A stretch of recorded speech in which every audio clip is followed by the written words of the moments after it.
Hello friend, welcome to my YouTube channel Hindi short and dictation. प्रतिदिन इस प्रकार के डिक्टेशन पाने के लिए मेरे YouTube channel Hindi short and dictation को सब्सक्राइब करें और वीडियो को ज़्यादा से ज़्यादा शेयर करें ताकि जो व्यक्ति स्टेनोग्राफी कोर्स कर रहा है उसके लिए वीडियो हेल्पफुल बन सके। और यदि आप डिक्टेशन की आउटलाइन पाना चाहते हैं तो नीचे डिस्क्रिप्शन में व्हाट्सएप ग्रुप एवं टेलीग्राम चैनल की लिंक दी है, तो अभी जाकर के तुरंत व्हाट्सएप ग्रुप एवं टेलीग्राम चैनल ज्वाइन करें। आज के डिक्टेशन की गति है 100 शब्द प्रति मिनट। डिक्टेशन का मैटर थोड़ा हार्ड है। डिक्टेशन का टॉपिक है संतुलन साधने की कामयाब कवायद। तो चलिए डिक्टेशन स्टार्ट करते हैं। डिक्टेशन स्टार्ट होगी 5 सेकंड बाद।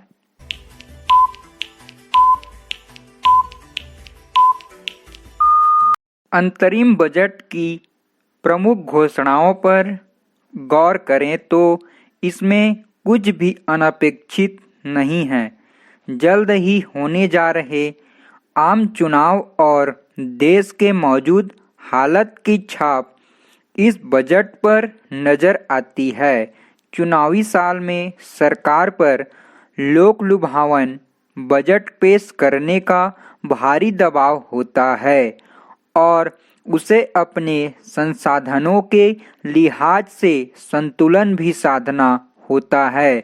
ऐसी स्थिति में बजट पेश करना स्वाभाविक रूप से एक बहुत बड़ी चुनौती होती है। कार्यवाहक वित्त मंत्री पीयूष गोयल काफी हद तक इस चुनौती का तोड़ निकालने में सफल हुए हैं।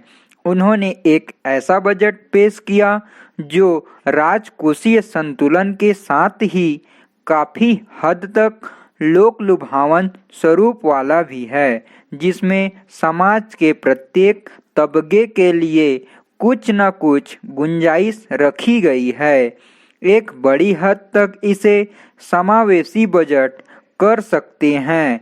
यह भी कहा जाए तो गलत नहीं होगा कि अपेक्षाओं के दबाव को सरकार ने अपने खजाने की सेहत को ज़्यादा बिगाड़े बिना ही पूरा करने की कोशिश की है। पैरा, देश में किसानों का संकट किसी से छिपा नहीं।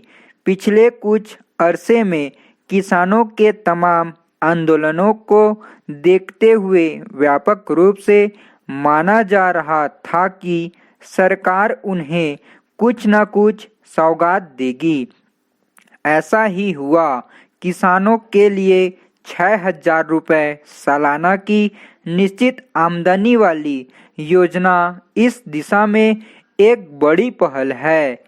इसी तरह 5 लाख रुपए की आमदनी को आयकर से मुक्त करना भी मध्यम वर्ग को एक बड़ी राहत है।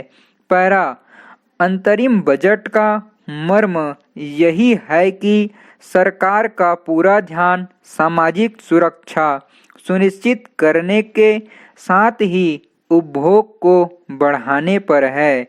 इस कवायद के लिए निश्चित रूप से जहां अतिरिक्त संसाधनों की आवश्यकता होगी, वहीं कुछ राजस्व नुकसान की आशंका भी बढ़ेगी। सरकार के पास राजकोषीय गुंजाइश हमेशा सीमित होती है। ऐसे में उसे इसका श्रेय दिया जा सकता है कि ये कदम उठाने के बावजूद यह राजकोषीय सुदृढ़ीकरण की राह से नहीं भटकी। हालांकि चालू वित्त वर्ष में वह राजकोषीय घाटे को जीडीपी के 3.3% के दायरे में लाने के लक्ष्य से मामूली रूप से चूक गई। फिर भी वह इसे 3.4% के स्तर पर रोकने में सफल रही। इसी तरह अगले वित्त वर्ष के लिए 3.4% का लक्ष्य भी तार्किक ही लगता है।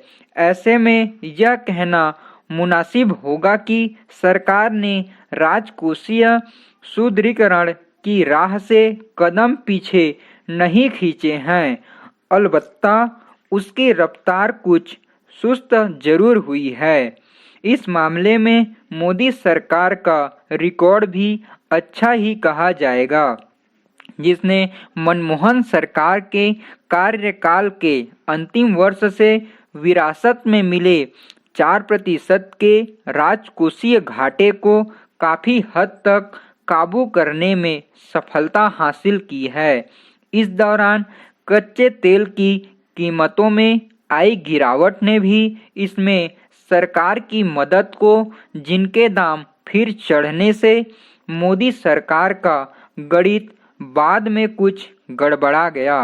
असल में राजकोषीय घाटे के मोर्चे पर फिसलन सरकार की विश्वसनीयता और साख पर ही सवाल खड़े करती है। इसका असर सरकारी बांड और प्रतिभूतियों पर भी पड़ता है।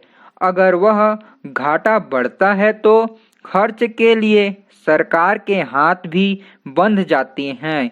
इस पर काबू पाकर ही सरकार के लिए दूसरी मदों में खुले हाथ से खर्च करना संभव हो पाता है।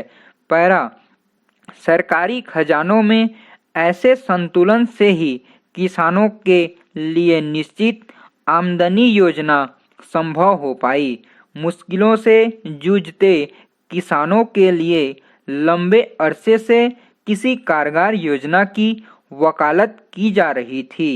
निश्चित आमदनी वाली यह योजना कर्ज माफी जैसी खराब नीति की तुलना में बहुत अच्छी पहल है, लेकिन इसकी सफलता इसी बात से सुनिश्चित होगी कि यह लाभार्थियों तक किस रूप में पहुंचेगी।